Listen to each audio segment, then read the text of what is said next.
Patrimoine thématique en partenariat avec l'Anacofi.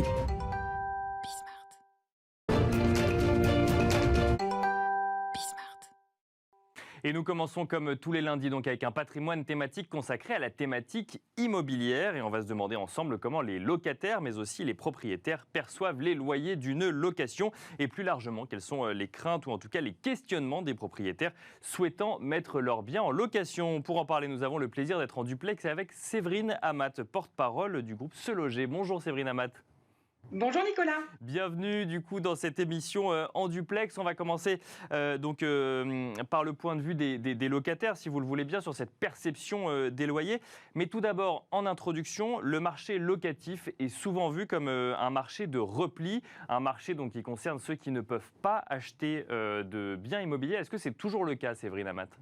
Oui, complètement. On observe sur Ce Loger, sur ces 12 derniers mois, une hausse de plus 44% du volume d'annonces de location vides déposées sur le site et plus 47% en ce qui concerne les annonces de location meublée. Donc on voit qu'effectivement, il y a une montée en puissance du dépôt d'annonces qui vient des professionnels, certes, mais qui vient aussi des particuliers, puisque Ce Loger, rappelons-le, est ouvert au dépôt d'annonces locatives depuis près de 2 ou 3 ans, aux particuliers. Donc on a effectivement, et on constate sur ces 2 dernières années, que le nombre de dépôts d'annonces locatives venant des particuliers a été multiplié par 4. Donc, on peut dire effectivement que face à un manque de biens à l'achat, la location se positionne bel et bien, Nicolas, comme un marché de repli. Alors, un marché de repli, on va regarder du coup d'abord du côté des locataires, comment ils perçoivent leur loyer. Ensuite, on regardera comment ça se passe du côté des propriétaires ou également des bailleurs. Les locataires aujourd'hui sur le site Se Loger, donc du coup sur l'intégralité de la France, comment est-ce qu'ils perçoivent leur loyer selon l'étude que vous avez menée ? Alors, en fait, ils l'aperçoivent d'un point de vue perception par rapport à l'enquête que Ce Loger mène tous les 4 mois, assez réaliste pour 64% d'entre eux. Cette perception était déjà partagée avant la crise de la Covid, puisqu'en février 2020, quand on les avait sondés déjà, ils étaient 66% même à partager ce ressenti. Donc en légère baisse, on est à 64% aujourd'hui, mais globalement, pour les 2 tiers d'entre eux, ils sont, et les locataires considèrent les loyers comme réalistes. Alors, des loyers qui sont fixés par les propriétaires bailleurs, vous l'avez dit, ou par les agents immobiliers, puisque le propriétaire a le choix, soit de gérer et de mettre en location son bien par ses propres moyens, soit effectivement de le confier à une agence immobilière.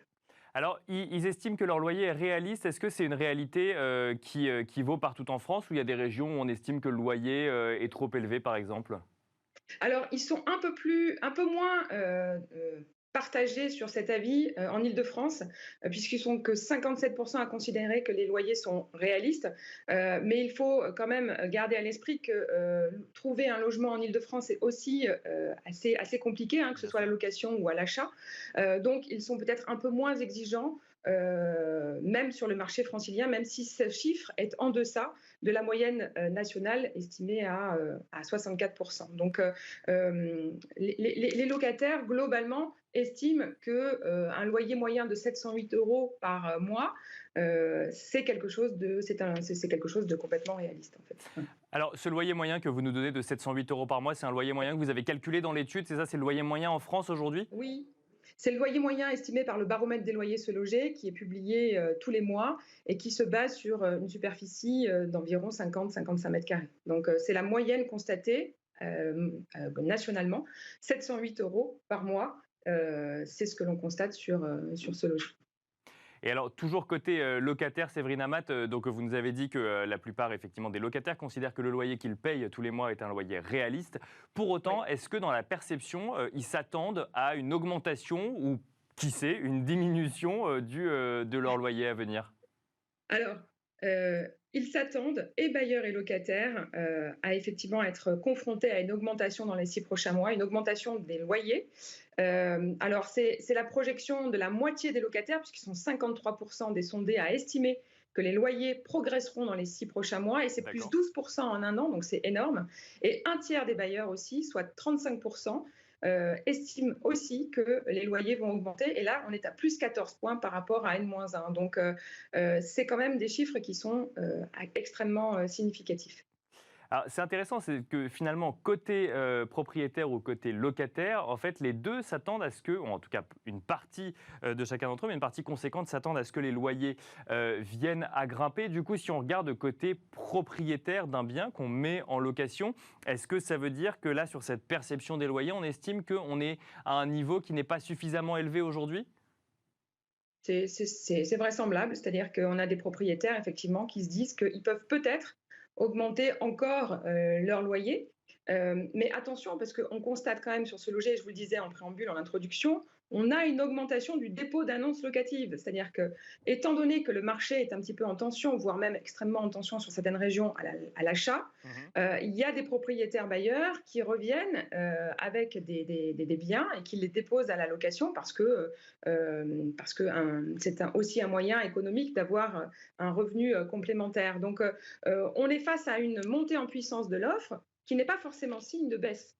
Et ça, c'est pas forcément flagrant dans la tête des locataires parce qu'ils ne sont pas forcément conscients de cette montée en puissance du dépôt d'annonces. Donc, dans la tête des bailleurs, c'est forcément plus clair. Eux s'attendent à augmenter leurs loyers, mais pourront-ils le faire vu la montée en puissance du dépôt d'annonces que l'on constate, nous, sur ce loger? C'est à voir dans les mois C'est à ça, venir. c'est qu'il faudrait qu'il y ait une montée en puissance de la demande également pour qu'ils puissent augmenter leur loyer dans les mois à venir. C'est ça. Il faudrait effectivement que la demande monte. C'est forcément le cas, puisqu'on voit qu'un bon nombre de ménages sont mis de côté par rapport à l'acquisition d'un bien, hein. Les banques aujourd'hui demandent un peu plus d'apports, voire même beaucoup plus d'apports, donc ce qui rend compliqué les choses. Et puis, le nombre de biens reste limité à l'achat. Donc, on aura forcément un plus grand nombre de candidats à la location, puisque c'est un marché de repli sur lequel les porteurs de projets s'orientent momentanément pour attendre effectivement que le marché se baisse un petit peu, se calme en termes d'évolution de prix. Donc, mais reste à savoir si la demande sera supérieure à l'offre. Les mois à venir nous le diront. Un mot d'ailleurs toujours de ces propriétaires qui mettent leur appartement en location. Comment est-ce qu'ils procèdent pour fixer le prix du loyer? Est-ce qu'il y a une grille à laquelle on se réfère? Comment est-ce qu'ils font? Alors en fait, ils ont 4 modes de fonctionnement, 4 étapes qu'ils suivent. Un bailleur sur deux a déjà et va effectuer en fait une recherche sur des biens similaires dans son secteur. Ensuite, plus d'un tiers d'entre eux va demander des conseils à des professionnels de l'immobilier, hein. 33% d'entre eux se seront renseignés sur le marché locatif dans leur secteur, ce qui est plutôt normal, en lisant pas mal d'articles de presse. Ils écouteront aussi des tutos et regarderont des vidéos. Et il est à noter au travers de l'étude que seulement 19% d'entre eux, donc un bailleur sur 5, utilisent aujourd'hui les outils d'estimation en ligne. Donc c'est encore peu, il n'y a pas encore de pédagogie assez désacralisée là-dessus sur le sujet, mais on peut subodorer, on peut estimer que dans les mois à venir, les outils d'estimation à la location seront peut-être davantage utilisés par les propriétaires bailleurs. Donc on constate sur ce loger où effectivement on peut déposer une annonce, que ce soit en tant que professionnel ou en tant que particulier, que même lorsqu'on est particulier, finalement, nombre d'entre eux vont encore voir des professionnels pour estimer leurs biens ou même peut-être pour gérer finalement la location de l'appartement. Oui, parce qu'ils se rendent compte que c'est un vrai métier, que ça prend du temps et qu'aujourd'hui, ils le déclarent et ils l'estiment au travers du sondage de Se Loger. Le professionnel de l'immobilier reste un acteur légitime dans le parcours, que ce soit le parcours de locatif ou le parcours de transactionnel, en fait.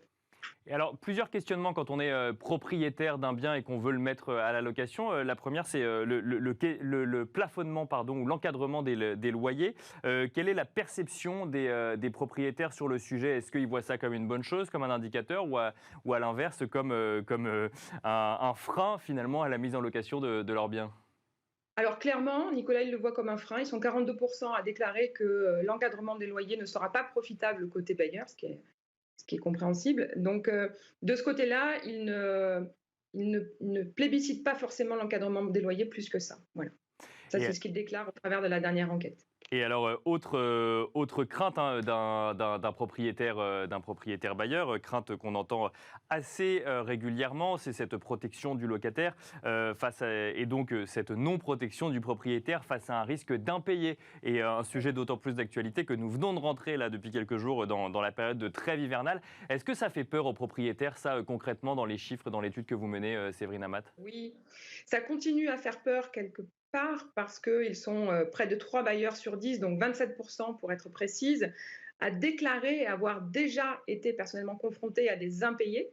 de la part de leurs locataires. Alors, c'est un score qui est stable depuis une baisse qu'on a constatée il y a un an, puisque il y a un an, on était à 29%, donc ça baisse et ça continue à baisser, puisque en février 2020, ils étaient 37% à avoir été confrontés à un problème d'impayé. Donc, à noter aussi que cette proportion est la même, que la gestion locative soit gérée par le bailleur ou que ce soit géré par une agence immobilière.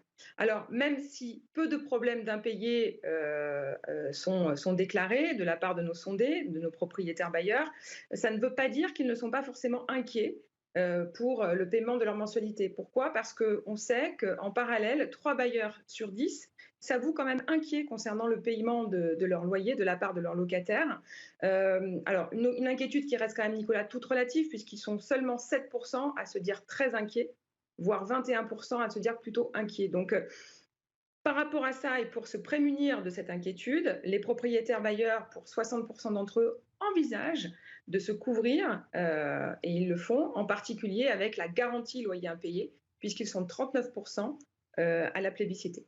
Voilà, donc on se rend compte que même si dans les faits, ça n'arrive pas si souvent que ça reste un facteur anxiogène finalement pour les propriétaires. Merci beaucoup Séverine Amat d'être venue en duplex dans cette émission nous présenter les résultats de l'étude que vous menez du coup de manière régulière au sein du groupe Se Loger. Et je rappelle que vous êtes porte-parole du groupe Se Loger. Quant à nous, on se retrouve tout de suite dans Enjeu Patrimoine.